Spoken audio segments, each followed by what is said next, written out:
चीन पर 104% टैरिफ और भारत पर 26% ट्रंप का टैरिफ। भारत को क्या करना चाहिए? क्या भारत को अमेरिका से रिक्वेस्ट करके इस टैरिफ को खत्म करने की बात करनी चाहिए, मांग करनी चाहिए? लेकिन सभी जानते हैं कि जिस मूड में इस वक्त डोनाल्ड ट्रंप हैं, इस तरह की कोई भी डिमांड, इस तरह की कोई भी रिक्वेस्ट डोनाल्ड ट्रंप मानने वाले नहीं हैं। क्या भारत को चीन की तरह 26% का जो टैरिफ उस पर लगाया गया है उसको फिर से लागू करना चाहिए? हमने ये देखा कि चाइना ने जिस तरीके से टैरिफ उल्टा लगाया अमेरिका के ऊपर, तो फिर ट्रंप ने अपने वायदे को निभाते हुए 104% टैरिफ चाइना के ऊपर लाद दिया है। चाइना की हालत खराब हो चुकी है, कह तो वैसे कुछ नहीं रहा है, लेकिन जिस तरीके से 104% टैरिफ बढ़ाया गया है तो चीन की अर्थव्यवस्था के लिए अच्छी खबर तो है नहीं। तो फिर भारत को क्या करना चाहिए? एक ऑफर भारत के पास आया है चीन की तरफ से। चीन ने कहा है आइए मिलकर काम करते हैं। तो क्या अमेरिका को नाराज करके चीन के साथ मिलकर भारत को काम करना चाहिए? भारत की क्या स्ट्रेटजी रहनी चाहिए इस नई टैरिफ की जंग को लेकर? भारत के वो कौन से सेक्टर्स हैं जिसमें अब इस टैरिफ के बाद बड़ी संभावनाएं बढ़ती हुई नजर आ रही हैं? इस वीडियो में इसी पर बात करेंगे। नमस्कार, मैं रविंद्र सिंह आपके साथ। आप देख रहे हैं नवभारत टाइम्स।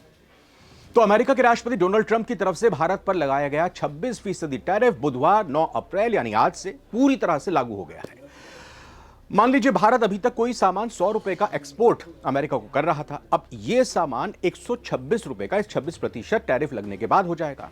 अब भारत की रणनीति यह होनी चाहिए कि 126 रुपए का जो सामान अमेरिका के बाजार में जाएगा, यह सामान, इस सामान की कीमत बाकी देशों से अमेरिका में पहुंचने वाले सामानों से कम रहनी चाहिए।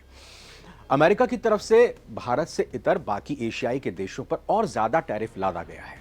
तो भारत की कोशिश क्या रहनी चाहिए, इसको भी समझने की बात करेंगे। लेकिन पहले आपको ये बता देते हैं कि भारत के लिए ये अच्छी बात इस तरह से हो जाती है कि एशियाई कारोबारी जो और कॉम्पिटिटर कंट्रीज हैं, वहां पर ट्रंप ने ज्यादा तगड़ा टैरिफ लगाया है।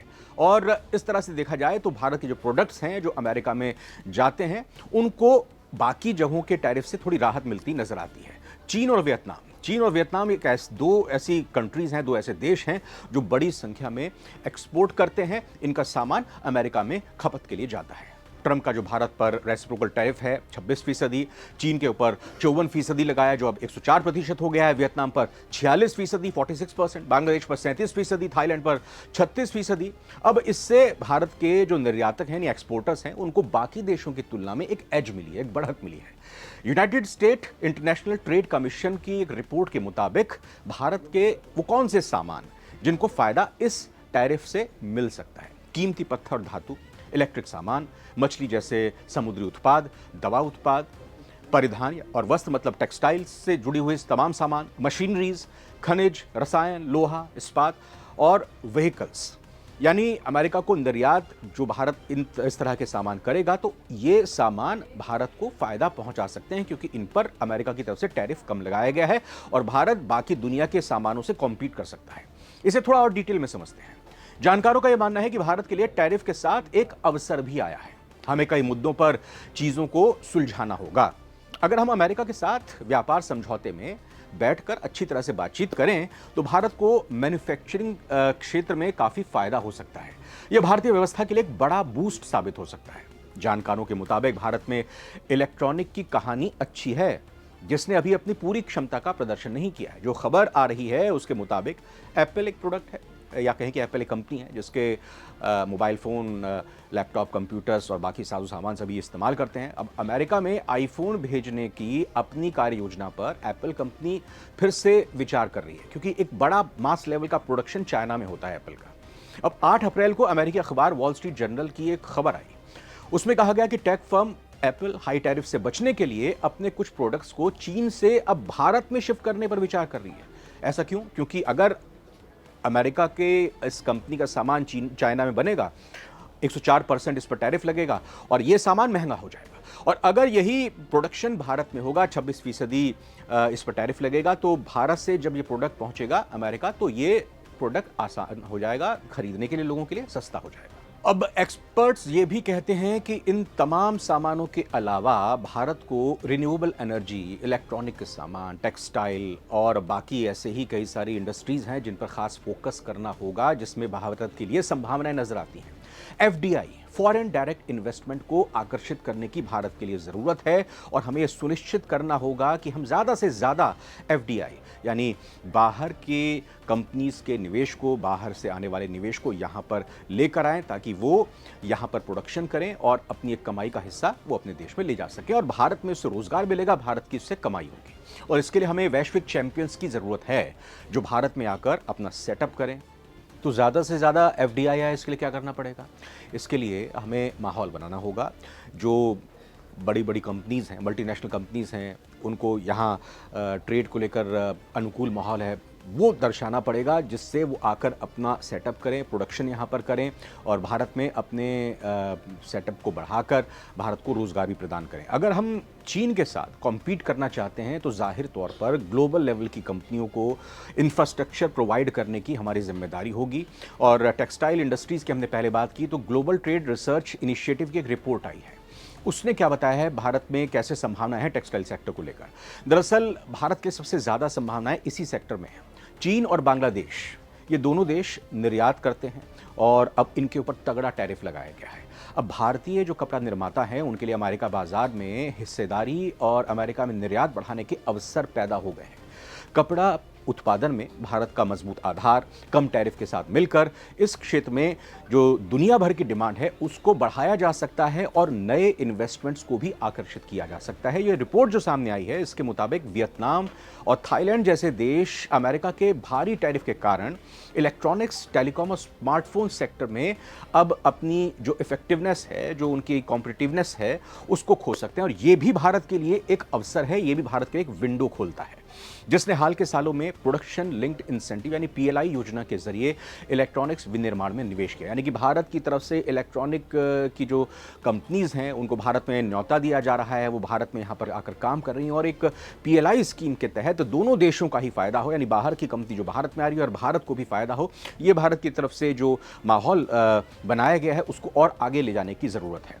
भारत ग्लोबल ब्रांड्स के नए मैन्युफैक्चरिंग सेटअप की पसंदीदा जगह भी बन सकता है, जो हाई टैरिफ सेक्टर से अपनी सप्लाई चेन में एक विविधता ला सकता है। और भारत विशेष तौर पर जो खिलौनों का बाजार है और मशीनरी जैसे सेक्टर हैं वहाँ पर टैरिफ संबंधी रीलोकेशन से भी फ़ायदा उठा सकता है, जहाँ पर फिलहाल चीन और थाईलैंड सबसे आगे नजर आते हैं।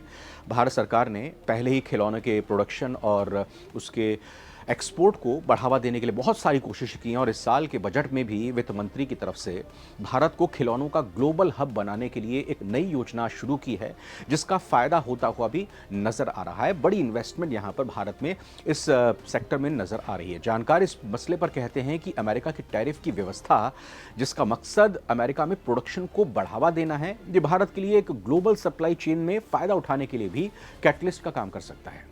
पूरी तरह से फायदा उठाने के लिए भारत को अपने कारोबार को आसान बनाना पड़ेगा, लॉजिस्टिक्स और बुनियादी ढांचे में निवेश करना होगा और नीतिगत स्थिरता बनाए रखनी होगी। और अगर ये शर्तें पूरी होती हैं, अगर ये माहौल भारत की तरफ से बनाया जाता है, तो आने वाले सालों में भारत को दुनिया की मार्केट में एक सुपर पावर बनने से कोई नहीं रोक सकता।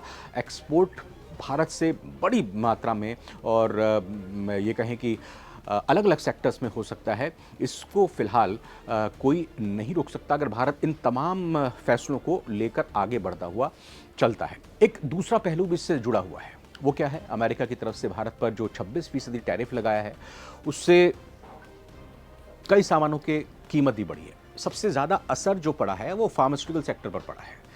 दरअसल फार्मास्यूटिकल सेक्टर की अगर बात करें तो ट्रंप का एक ताज़ा बयान भी सामने आया है। उनका ये कहना है कि दुनिया भर से दवाइयाँ अमेरिका में आती हैं, अमेरिका में दवाइयों का कोई प्रोडक्शन नहीं होता और ये एक ऐसा क्षेत्र है जहाँ पर ट्रंप का कहना है कि वो ज़्यादा से ज़्यादा प्रोडक्शन फार्मास्यूटिकल सेक्टर्स के ज़रिए अमेरिका में ही करना चाहता है, क्योंकि बाहर से आने वाली दवाइयाँ अमेरिका में आकर बहुत ज़्यादा महंगी हो जाती हैं और भारत की कंपनीज़ की तरफ से जो फार्मास्यूटिकल कंपनी है वो एक बड़ा एक्सपोर्ट अमेरिका में करती हैं, तो ये एक भारत के लिए नुकसान हो सकता है। तो इस पर किस तरीके से भारत अमेरिका से बातचीत करके अपने फार्मास्यूटिकल सेक्टर को बचा सकता है और बेहतर कर सकता है, इस पर जोर देने की भारत के लिए जरूरत होगी। अब आइए बात करते हैं कि क्या भारत को चीन की तरह सख्त रुख अख्तियार करते हुए अमेरिका को दो टूक 26% या कुछ और फिर से टैरिफ बढ़ा देना चाहिए, लेकिन हमने इस बात को पहले ही खारिज कर दिया, क्योंकि ऐसी स्थिति अगर भारत करता है, ऐसा फैसला लेता है, तो भारत को ही इसका नुकसान भुगतना पड़ेगा, क्योंकि ट्रंप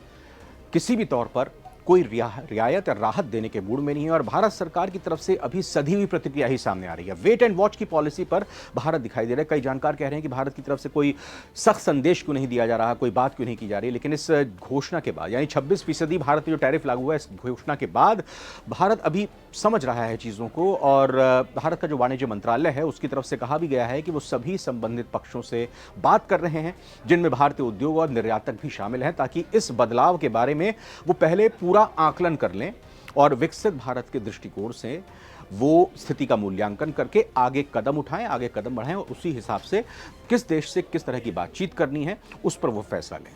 तो भारत पहले अब सारी स्थितियों का आकलन कर रहा है और उसी के बाद फिर वो अमेरिका से वार्ता करेगा, अमेरिका से बातचीत करेगा। लेकिन इस बीच चीन से ऑफर आया है। चीन के भारत में राजदूत ने एक बड़ा ऑफर दिया है और कहा है कि आइए मिलकर काम करते हैं। लेकिन जिस तरीके से चीन की हालत कमज़ोर होती हुई दिखाई दे रही है, 104% टैरिफ लगने के बाद डोनाल्ड ट्रंप ने भारी भरकम जो हथौड़े की मार इस टैरिफ के जरिए चीन पर डाली है, तो भारत की याद अब चीन को आई है। अमेरिकी टैरिफ ने दुनिया के बाजार में उथल पुथल मचा कर रख दिया है। चीन ने टैरिफ का विरोध लगातार किया, लेकिन अंदर ही अंदर वो अभी घबराया हुआ है और यही वजह है कि अब बीजिंग ने भारत से दोस्ती की गुहार लगाई। क्या भारत को इस ऑफर को दोस्ती के स्वीकार करना चाहिए? इस मुश्किल हालात में जिस तरह से चीन भारत के पास आया है और साथ खड़ा होने का आग्रह किया है, भारत के पाले में गेंद उसने डाल दी है। भारत किस तरह से इस पूरे फैसले को लेता है? ये स्थिति इस वक्त आई है जब चीन अब ये समझ गया है कि अमेरिका पूरे एक्शन मोड में है, अमेरिका किसी भी तरह से राहत नहीं देने वाला और अमेरिकी कदम की आलोचना खुलकर चीन के राष्ट्रपति हो या चीन की सरकार हो वो कर रही है। दूतावास की प्रवक्ता हैं भारत में यू जिंग, उन्होंने कहा है कि चीन और भारत आर्थिक और व्यापारिक संबंध स्थापित करने के लिए आपस में सहयोग करें, इससे एक दूसरे के साथ मिलकर फायदा उठाया जा सकता है और टैरिफ के अमेरिकी दुरुपयोग का सामना करते हुए दो सबसे बड़े विकासशील देशों को कठिनाइयों से दूर करने में मदद मिल सकती है। तो भारत की क्या रणनीति होनी चाहिए, इस पर आपकी क्या राय है? कमेंट करके ज़रूर अपनी राय रखिएगा।